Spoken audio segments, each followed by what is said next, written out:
नमस्ते, मैं चंद्रशेखर आप सभी को मैं अपने चैनल डिलीजेंट एकेडमी में स्वागत करता हूं। हम लोग बिहार एसएससी के लिए एक मैथ का सीरीज स्टार्ट किए थे, जिसमें हम लोग प्रत्येक दिन बिहार एसएससी में आए हुए मैथ का प्रीवियस क्वेश्चन और उस पर आधारित मैथ का क्वेश्चन कर रहे हैं। चलिए आज उस सीरीज में हम लोग आगे की तरफ चलते हैं। इससे पहले अगर आप मेरे चैनल पर नए हो तो चैनल को सब्सक्राइब कर लें और बेल आइकन को प्रेस करना बिल्कुल ना भूलें, ताकि आपको सबसे पहले लेटेस्ट नोटिफिकेशन मिलता रहे। चलिए अब हम लोग क्वेश्चन की तरफ चलते हैं। देखिए हमारा क्वेश्चन क्या दिया हुआ है। हमारा क्वेश्चन एक बेलन की ऊंचाई इसके आधार की त्रिज्या से 6 सेंटीमीटर अधिक है। यदि इसकी त्रिज्या 14 सेंटीमीटर है तो इस बेलन का आयतन क्या होगा। हमसे पूछ के रहे बेलन का आयतन पूछ रहे हैं।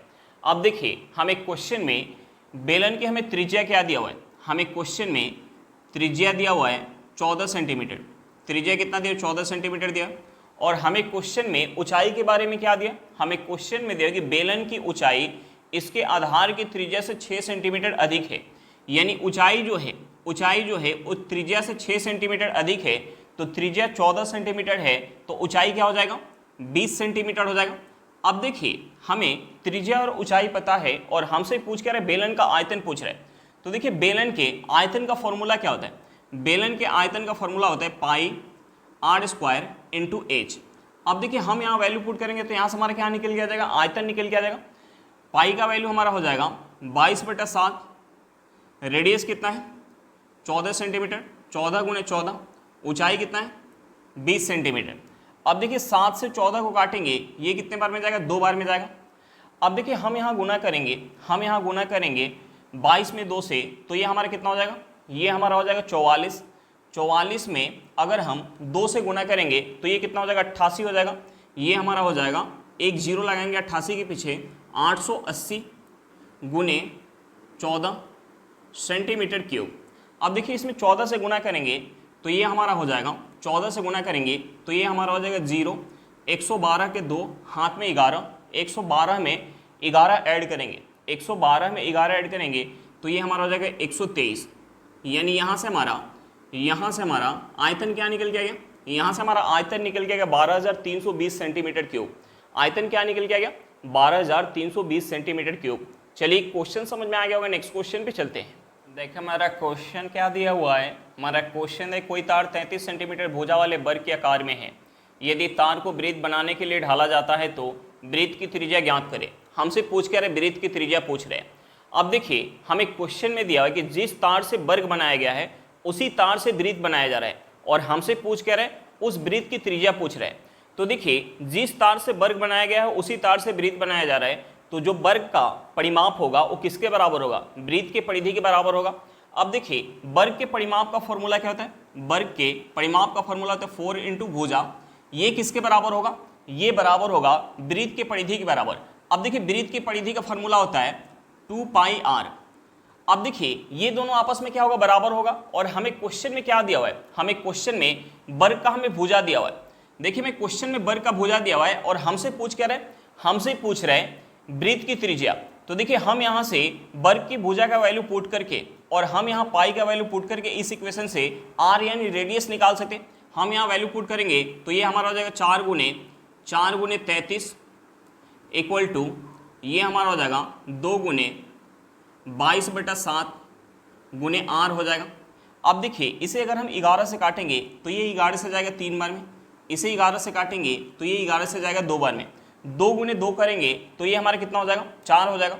4 से हमारा 4 कट जाएगा, यहाँ क्रॉस गुना करेंगे तो यहाँ से हमारा आर इक्वल टू क्या हो जाएगा, 3 में 7 से गुना करेंगे तो ये हमारा हो जाएगा 21। यानी यहाँ से हमारा आर क्या निकल के आ गया, 21 सेंटीमीटर। वृत्त का त्रिज्या क्या निकल के आ गया, 21 सेंटीमीटर निकल के आ गया। हमारा आंसर क्या निकल के आ गया, 21 सेंटीमीटर निकल के आ गया। चलिए क्वेश्चन समझ में आ गया होगा, नेक्स्ट क्वेश्चन पे चलते हैं। देखिए हमारा क्वेश्चन क्या दिया हुआ है। हमारा क्वेश्चन एक टोकरी में 3 नीली और 4 लाल गेंदे हैं। यदि बेतरतीब ढंग से टोकरी से 3 गेंदें निकाली जाए तो तीनों के या तो नीले या लाल होने की कितनी संभावना है। हमसे पूछ के रहे प्रायिकता पूछ रहे। तो देखिए प्रायिकता निकालने के लिए हमें सबसे पहले कुल अनुकूल और कुल संभव मान निकालना होगा। अब देखिए यहाँ हमें क्वेश्चन में टोटल गेंद कितना दिया हुआ है, 3 नीली और 4 लाल, यानी टोटल गेंद दिया हुआ है 7, जिसमें से 3 गेंद निकाला जा रहा है। यानी कुल जो है यहाँ संभव परिणाम क्या हो जाएगा, कुल संभव परिणाम यहाँ हो जाएगा 7 गुने 6 गुने 5 बटा हमारा हो जाएगा 3 गुने 2 गुने 1, 3 गुने 2 करेंगे तो ये हमारा कितना हो जाएगा 6 हो जाएगा, 6 से हमारा 6 कट जाएगा। यहाँ से हमारा कुल जो है संभव परिणाम निकल के आ गया 7 गुने 5। अब हम यहाँ कुल अनुकूल परिणाम निकालेंगे। अब देखिए टोटल गेंद निकाला जा रहा है 3 और नीली गेंद कितनी है, नीली गेंद है 3, तो यहाँ से हमारा कुल अनुकूल परिणाम हो जाएगा 3C3 प्लस लाल गेंद कितना है 4 है, लाल गेंद कितना है 4 है। हम इसे सॉल्व करेंगे तो यहाँ से हमारा क्या निकल के आ जाएगा, कुल अनुकूल परिणाम निकल के आ जाएगा। ये हमारा हो जाएगा 3 गुने 2 गुने 1 बटा हमारा हो जाएगा 3 गुने 2 गुने 1 प्लस ये हमारा हो जाएगा 4 गुने 3 गुने 2 बटा हमारा हो जाएगा 3 गुने 2 गुने 1 हो जाएगा। अब देखिए ये हमारा पूरा कट जाएगा, यहाँ से 3 गुने 2 से 3 गुने 2 हमारा कट जाएगा। अब देखिए यहाँ क्या बच गया 4 और यहाँ क्या बच गया 1, यानी यहाँ से कुल अनुकूल परिणाम क्या निकल के गया 1 + 4, ये हमारा हो जाएगा 5। अब देखिए कुल संभव और कुल अनुकूल परिणाम निकल के आ गया और हमसे पूछ के रहे प्रायिकता, तो हम यहाँ प्रायिकता निकालने के लिए हम क्या करेंगे, प्रायिकता निकालने के लिए हम यहाँ कुल जो है अनुकूल परिणाम में कुल संभव परिणाम से भाग देंगे तो हमारा प्रायिकता निकल के आ जाएगा। यहाँ से हमारा 5 से 5 कट जाएगा, यहाँ से हमारा 5 से 5 कट जाएगा, प्रायिकता निकल के आ गया 1/7। हमारा आंसर क्या निकल के आ गया 1/7 निकल के आ गया।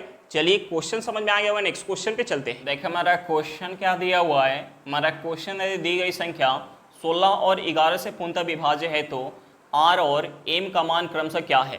हमसे पूछ के रहे r और m का मान पूछ रहे हैं और हमें क्वेश्चन में संख्या क्या दिया है, हमें संख्या दिया 3 4 8 0 5 0 3 0 m 6 दिया हुआ है। अब देखिए ये जो संख्या दिया हुआ है ये संख्या 16 और 11 से पूर्णतः विभाज्य है। तो देखिए कोई संख्या अगर 16 से विभाज्य है, कोई संख्या 16 से विभाज्य है, इसका मतलब होगा कि वह संख्या 2 और 8 से भी विभाज्य होगी। अब देखिए 2 से विभाज्यता का नियम क्या होता है कि संख्या का अंतिम अंक अगर 2 से विभाज्य है तो वह संख्या हमारी 2 से विभाज्य होगी, और 8 से विभाज्यता का नियम क्या होता है कि संख्या का अंतिम 3 अंक अगर 8 से विभाज्य है तो वह संख्या हमारी 8 से विभाज्य होगी। अब देखिए ये जो संख्या दिया हुआ है संख्या 16 से विभाज्य है, इसका मतलब होगा कि संख्या 2 और 8 से भी विभाज्य होगी।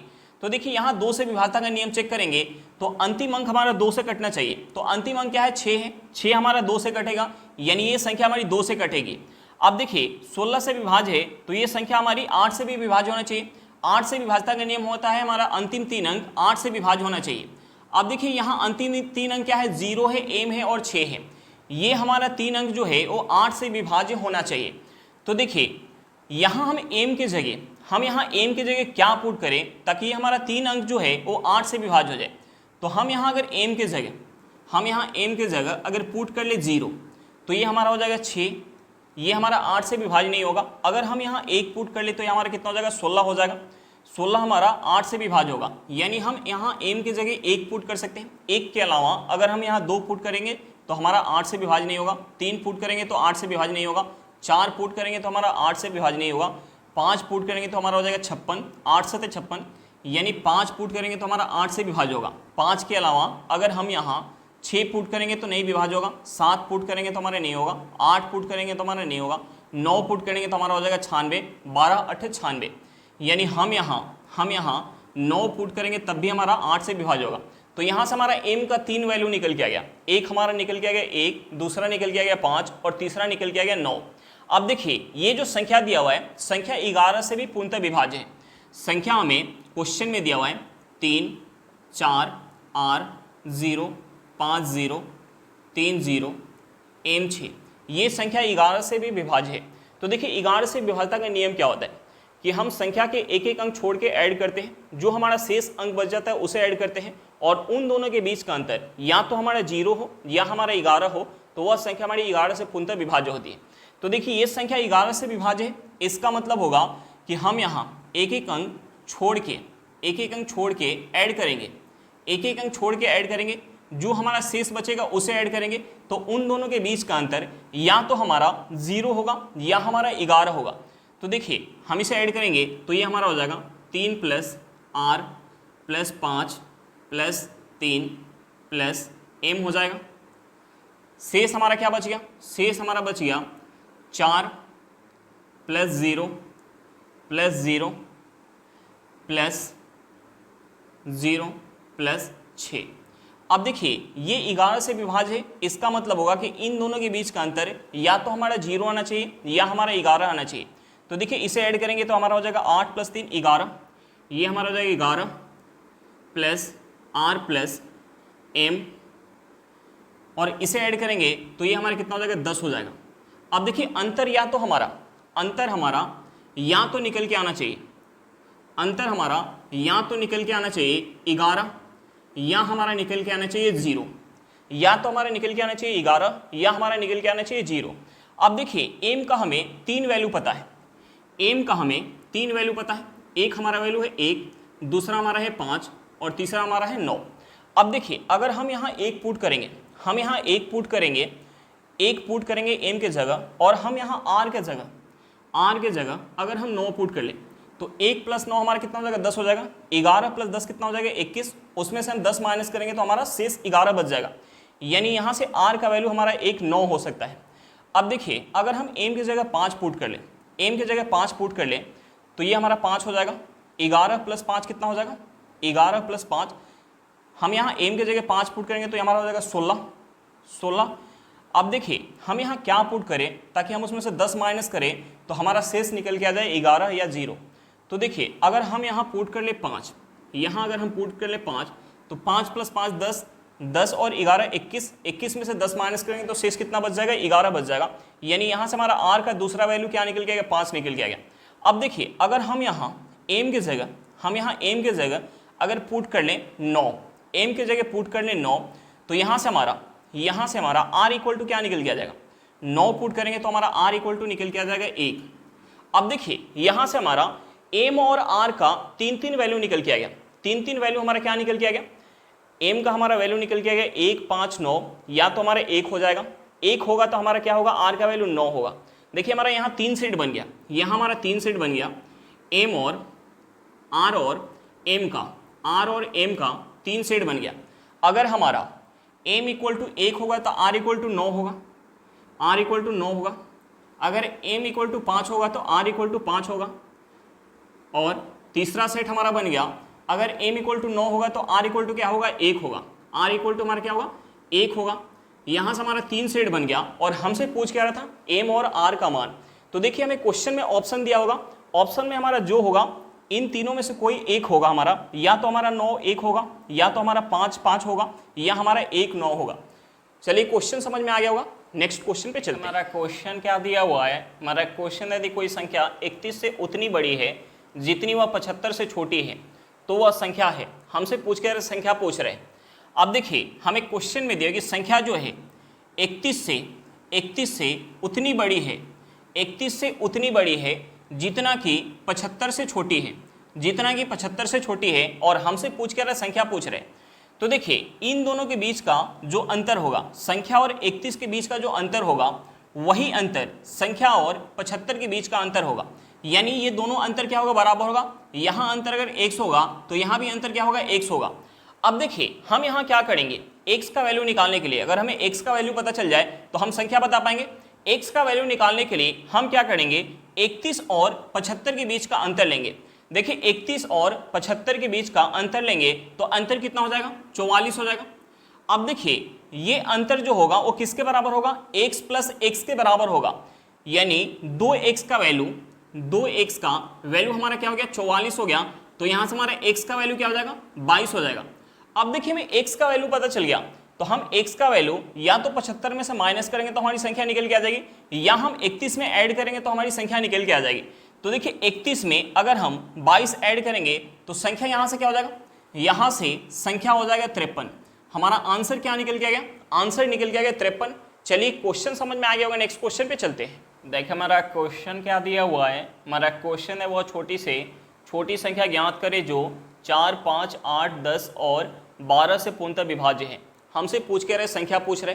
तो देखिए संख्या निकालने के लिए हम सबसे पहले क्या करेंगे, संख्या जिससे विभाज्य है हम उसका एलसीएम निकालेंगे। देखिए संख्या किससे विभाज्य है, संख्या जो है 4 से 5 से 8 से 10 से और 12 से विभाज्य है। तो हम सबसे पहले क्या करेंगे, इसका एलसीएम निकालेंगे। हम सबसे पहले इसका एलसीएम निकालेंगे। अब देखिए एलसीएम निकालने के लिए हम क्या करते हैं, एलसीएम निकालने के लिए सबसे पहले सबसे बड़े नंबर का फैक्टर करते हैं। देखिए यहाँ सबसे बड़ा नंबर क्या है, यहाँ सबसे बड़ा नंबर है 12। 12 का फैक्टर करेंगे तो 12 का फैक्टर हो जाएगा 2 गुने 2 गुने 3 हो जाएगा। उसके बाद हमारा क्या है 10 है, तो हम 10 का फैक्टर करेंगे तो 10 का फैक्टर क्या हो जाएगा 2 गुने 5। 2 है, हमें 5 लेना होगा। उसके बाद क्या है 8 है, 8 का फैक्टर करेंगे तो हमारा क्या हो जाएगा 2 गुने 2 गुने 2। 2 2 है, हमें 1 2 और लेना होगा। उसके बाद क्या है 5 है, 5 का फैक्टर हमारा क्या हो जाएगा 5 हो जाएगा, 5 हमारा है। उसके बाद क्या है 4 है, 4 का फैक्टर क्या हो जाएगा 2 गुने 2, 2 गुने 2 हमारा है। अब देखिए हम यहाँ गुना करेंगे तो एलसीएम निकल के आ जाएगा।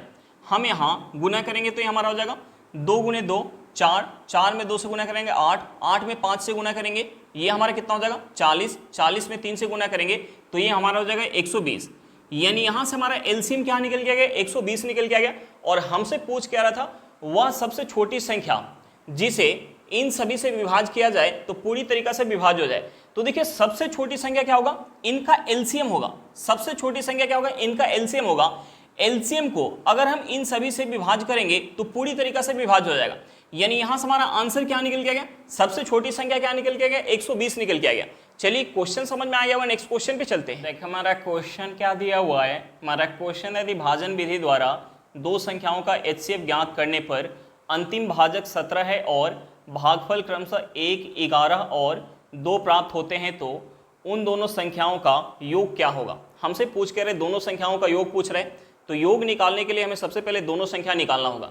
अब देखिए जब हम भाग विधि द्वारा एचसीएफ निकाल रहे हैं, भाग विधि द्वारा एचसीएफ निकाल रहे हैं तो पहला भागफल क्या आ रहा है, पहला भागफल आ रहा है 1। दूसरा भागफल क्या आ रहा है, दूसरा भागफल आ रहा है 11 और तीसरा भागफल क्या आ रहा है, तीसरा भागफल क्या आ रहा है, तीसरा भागफल आ रहा है 2। अब देखिए तीसरा भागफल 2 आ रहा है और अंतिम भाजक क्या दिया हुआ है, अंतिम भाजक दिया हुआ 17। अंतिम भाजक क्या दिया 17। अब देखिए अंतिम भाजक 17 है तो यहाँ जो शेष होगा, शेष क्या होगा, अगर अंतिम जो है हमारा भागफल क्या है, अंतिम भागफल 2 है तो शेष क्या होगा 0 होगा। यहाँ शेष क्या होगा 0 होगा। अब देखिए भाजक, भागफल और शेष पता है तो हम यहाँ से भाज्य निकाल सकते हैं। भाज कितना होगा, भाज होगा यहाँ से 34। भाज कितना होगा 34। अब देखिए ये 34 कहाँ से आया होगा, ये 34 यहाँ से आया होगा, यानी यहाँ क्या हो जाएगा 34 हो जाएगा। यहाँ हमें भाजक क्या पता चल गया 34 पता चल गया, शेष यहाँ क्या है 17 है और भागफल क्या है 11 है, तो हम यहाँ से भाज्य निकाल सकते हैं। यहाँ से भाज्य निकालेंगे तो यहाँ भाज्य कितना हो जाएगा, यहाँ भाज्य हो जाएगा 34 गुने 11 प्लस क्या हो जाएगा 17 हो जाएगा। अब देखिए यहाँ जो संख्या आया होगा, यहाँ जो संख्या आया होगा वो कहाँ से आया होगा, यहाँ से, यानी यहाँ क्या हो जाएगा 34 गुने 11 प्लस क्या हो जाएगा 17 हो जाएगा। अब देखिए यहाँ हमारा क्या पता चल गया, भाजक पता चल गया। यहाँ हमारा शेष क्या हो जाएगा 34 हो जाएगा और यहाँ जो है भागफल क्या है 1 है, तो हम यहाँ से भाज्य निकाल सकते हैं। भाज्य क्या हो जाएगा, इसमें हम गुना करेंगे 1 से और इसमें 34 ऐड करेंगे, यानी यहाँ हमारा हो जाएगा, यहाँ वाली संख्या जो हो जाएगी वो हमारी हो जाएगी 34 गुने 11 प्लस 17 प्लस 34 हो जाएगा। और इन दोनों संख्या का योग पूछ रहा था। अब देखिए दोनों संख्या पता चल गया, ये हमारा संख्या पता चल गया 34 गुने 11 प्लस का 17 और दूसरी संख्या पता चल गया 34 गुने 11 प्लस 17 प्लस 34। अब देखिए हम यहाँ इन दोनों संख्या का अगर योग करेंगे, हम इन दोनों संख्या का योग करेंगे तो ये हमारा कितना हो जाएगा, योग करेंगे तो ये हमारा हो जाएगा 17 प्लस 17 कितना हो जाएगा 34। 34 में अगर हम 34 ऐड करेंगे तो ये हमारा कितना हो जाएगा 68 हो जाएगा। 34 में 34 ऐड करेंगे तो 68 हो जाएगा। ये हमारा हो जाएगा 34 गुने 11 गुने 2, 11 गुने 2 प्लस कितना हो जाएगा 68 हो जाएगा। ये हमारा क्या निकल के जाएगा, योग निकल के जाएगा। अब देखिए यहाँ गुना करेंगे, अगर हम 11 से गुना करेंगे इसमें तो ये हमारा हो जाएगा 44 के 4 हाथ में 4 33 और 4 कितना हो जाएगा 37 गुने 2 प्लस 68। ये हमारा हो जाएगा 8, 14 के 4 हाथ में 1 6 1 7 प्लस 68 हो जाएगा। इसमें ऐड करेंगे तो ये हमारा कितना हो जाएगा 40 ऐड करेंगे तो 100 हो जाएगा, 800 हो जाएगा और 8 प्लस 8 कितना हो जाएगा 16, 816। यहाँ से दोनों संख्या का योग क्या निकल के आएगा, दोनों संख्या का योग निकल के आ गया 816। हमारा आंसर क्या निकल के आ गया? 816 निकल के आ गया। चलिए क्वेश्चन समझ में आ गया होगा, नेक्स्ट क्वेश्चन पे चलते हैं। देखिए हमारा क्वेश्चन क्या दिया हुआ है। हमारा क्वेश्चन है 27 संख्याओं का औसत शून्य है, उनमें से अधिकतम कितनी संख्याएं शून्य से अधिक हो सकती हैं। अब देखिए हमें क्वेश्चन में 27 संख्याओं का औसत क्या दिया? शून्य दिया हुआ है। हमें क्वेश्चन में औसत क्या दिया? हमें क्वेश्चन में औसत क्या दिया? शून्य दिया हुआ है। 27 संख्या का औसत क्या दिया? शून्य दिया है। तो देखिए हमें औसत पता है तो हम यहाँ से योग निकाल सकते हैं। हम यहाँ से 27 संख्या का योग निकालेंगे तो योग निकालने के लिए हमें क्या करना होगा? औसत में संख्या से गुना करना होगा। औसत कितना है? 0 है और संख्या कितनी है? 27 है। अब देखिए 0 में 27 से गुना करेंगे तो ये हमारा कितना हो जाएगा? 0 हो जाएगा। यानी यहाँ से 27 संख्या का योग क्या निकल के आ गया? 0 निकल के आ गया। अब देखिए हमसे पूछ रहे हैं कि उनमें से अधिकतम कितनी संख्याएं शून्य से अधिक हो सकती हैं। तो देखिए हमने मान लिया कि 26 संख्या, हमने मान लिया कि 26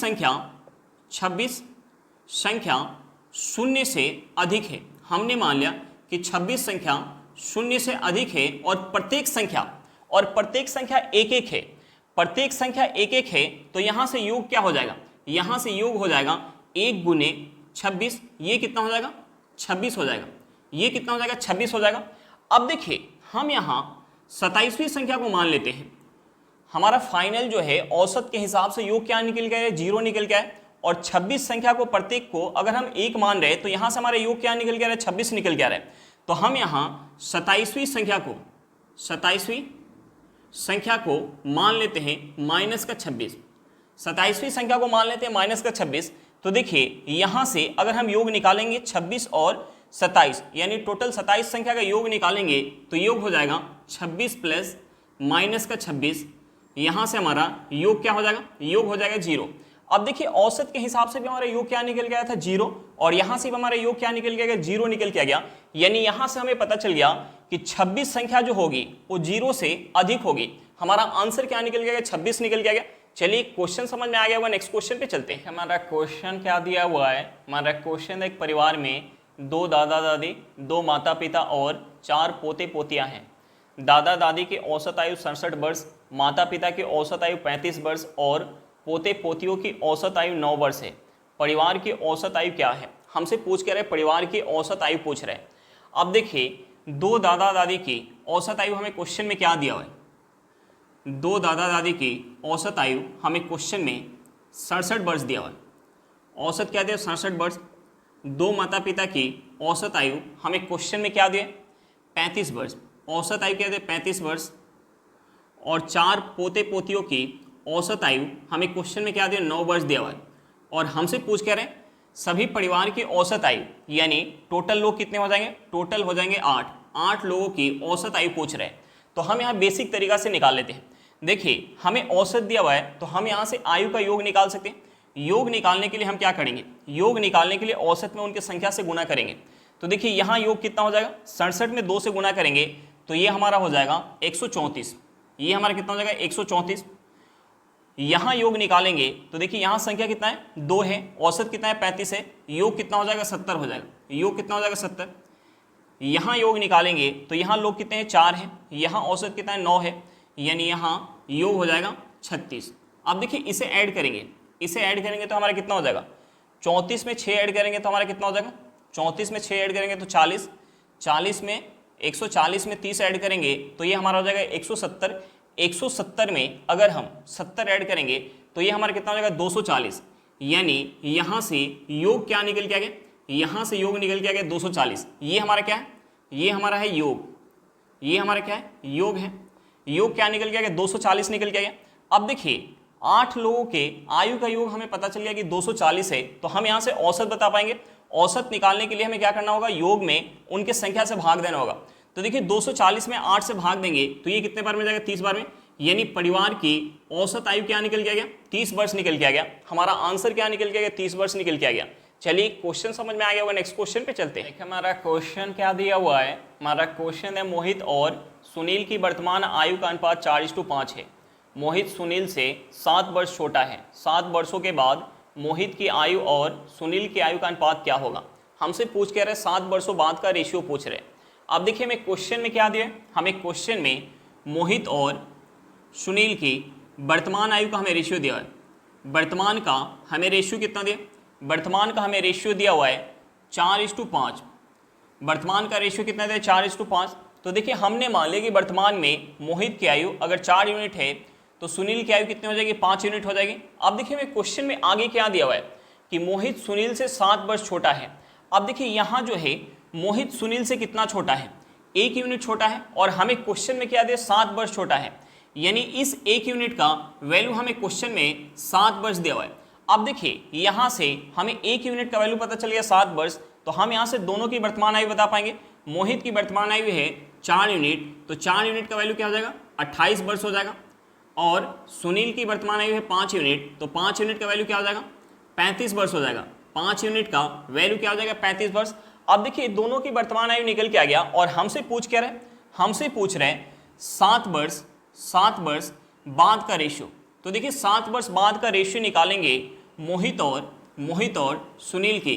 तो देखिए वर्तमान में मोहित की आयु क्या है, 28 वर्ष है, तो 7 वर्ष बाद जाएंगे तो ये कितना हो जाएगा, ये हो जाएगा 35 वर्ष। अब देखिए वर्तमान में सुनील की आयु है 35 वर्ष, तो 7 वर्ष बाद जाएंगे तो ये कितना हो जाएगा, 42 वर्ष हो जाएगा। अब देखिए हम इसे अगर 7 से काटेंगे तो ये 7 से जाएगा 5 बार में, इसे 7 से काटेंगे तो ये 7 से जाएगा 6 बार में। यहाँ से 7 वर्ष बाद का रेशियो क्या निकल गया, 5:6 निकल के आ गया। हमारा आंसर क्या निकल गया, 5:6 निकल के आ गया। चलिए क्वेश्चन समझ में आ गया होगा। आज के लिए इतना ही, फिर मिलते हैं नेक्स्ट क्लास में। अगर क्लास अच्छा लगे तो क्लास को लाइक करिएगा, अगर आप मेरे चैनल पर नए हो तो चैनल को सब्सक्राइब करिएगा, और क्लास को अपने दोस्तों के साथ शेयर करना बिल्कुल मत भूलिएगा। चलिए बाय बाय।